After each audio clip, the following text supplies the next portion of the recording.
సంస్కృతి సాంప్రదాయాలు ఉట్టిపడేలా మాజీ ఎంపీ భరత్ రామ్ నివాసం వద్ద కుటుంబ సభ్యుల సమక్షంలో తెల్లవారుజామునే భోగి వేడుకలు అంగరంగ వైభవంగా నిర్వహించారు. సంక్రాంతి పండుగ సందర్భంగా కుటుంబ సభ్యులు కార్యకర్తలతో కలిసి భోగి మంటలను వెలిగించి ఆనందంగా వేడుకలు జరుపుకున్నారు. ఓఎన్జీసీ కార్యాలయ సమీపంలో లఫ్రోలా అపార్ట్మెంట్ వద్ద జరిగిన ఈ భోగి సంబరాల్లో సాంప్రదాయ దుస్తులతో పండుగ ప్రత్యేక శోభను సంతరించుకుంది. కార్యకర్తలు అభిమానులు పెద్ద సంఖ్యలో పాల్గొని మాజీ ఎంపీ భరత్కి భోగి పండుగ శుభాకాంక్షలు తెలియజేశారు.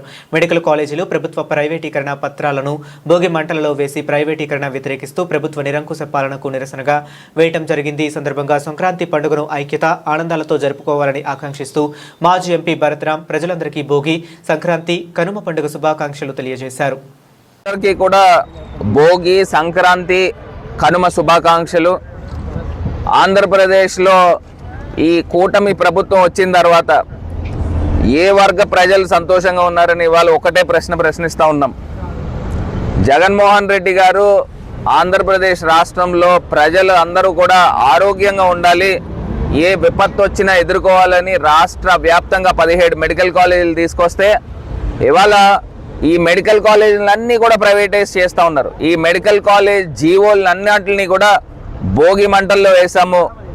ఆయన ఆలోచనలు కూడా ఈ మెడికల్ కాలేజీలను ప్రైవేటైజేషన్ నుంచి వెనక్కి తీసుకోవాలని ఇవాళ ఈ భోగి మంటల్లో వేయడం జరిగింది. మరి చంద్రబాబు నాయుడు గారు చాలా ఆనందంగా ఉన్నారు. ఎందుకంటే నిన్ననే స్కిల్ డెవలప్మెంట్ కేసులో ఆయన మాఫీ చేయించుకున్నాడు. మరి ఆంధ్రప్రదేశ్లో ప్రజలు ఎవరు సంతోషంగా ఉన్నట్టు కనబడట్లా. చంద్రబాబు నాయుడు గారి కుటుంబం, పవన్ కళ్యాణ్ గారి కుటుంబం చాలా ఆనందంగా ఉన్నట్టు బాగా కనబడుతూ ఉంది.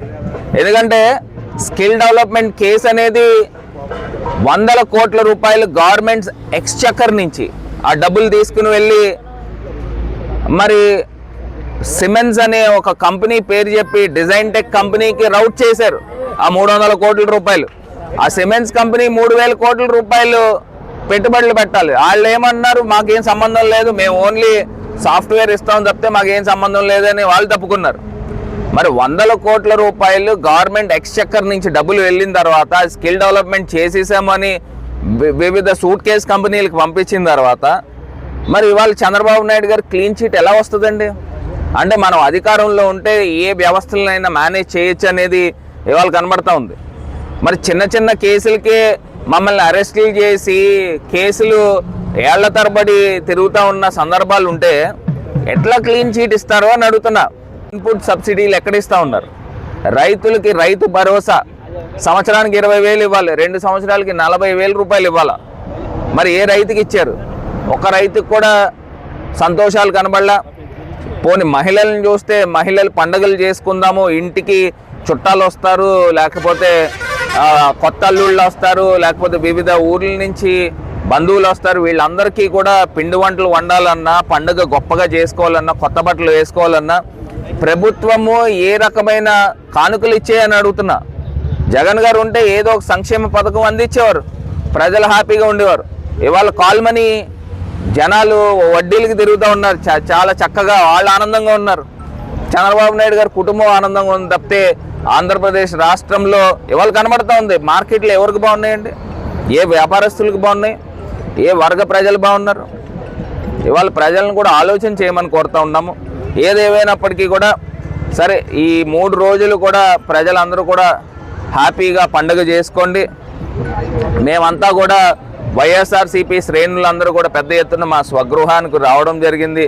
అందరం కూడా కుటుంబ సమేతంగా ఇవాళ పండుగ అంటే ఈ రకంగా చేసుకోవాలని ఇక్కడ మేము ప్రజలందరికీ కూడా చూపిస్తూ ఉన్నాము. అందరికీ కూడా శుభాకాంక్షలు తెలుపుకుంటూ భోగి, సంక్రాంతి, కనుమ ఈ 3 పండుగలను కూడా ఘనంగా చేసుకోవాలని మరి మనస్ఫూర్తిగా కోరుకుంటా ఉన్నా. రాష్ట్ర ప్రజలందరికీ కూడా నమస్కారం. భోగి, సంక్రాంతి శుభాకాంక్షలు. పండగ వాతావరణం అయితే వచ్చింది, కానీ జనాల్లో ఎక్కడ కూడా పండగ కనబడని పరిస్థితులు కనబడుతున్నాయి. ఎందుకంటే గత ప్రభుత్వంలో జగన్ గారు పండగ దగ్గర చేసి అమ్మఒడి కానీ లేదా అకౌంట్లో డబ్బులు కానీ పండగ కానుకలు కానీ ఏదో రకంగా ఏదో పథకం వేసేవారు. ఆ డబ్బులు తీసుకొని పిల్లలకి బట్టలు, మిగతా ఇంట్లో సరుకులు గిట్లు అని కొనుక్కొని పండగ చేసుకొని మరి అంతా ఆనందంగా కొడుకు కోడలతో అందరితో కూడా ఆనందంగా ఉండేవారు. కానీ ఈ రోజున ఈ కూటమి ప్రభుత్వం వల్ల ప్రతి ఇంట్లో కూడా ఆర్థికంగా నష్టపోయి ఇటు కూడా పండగ చేసుకునే పరిస్థితిలో ఉన్నారు.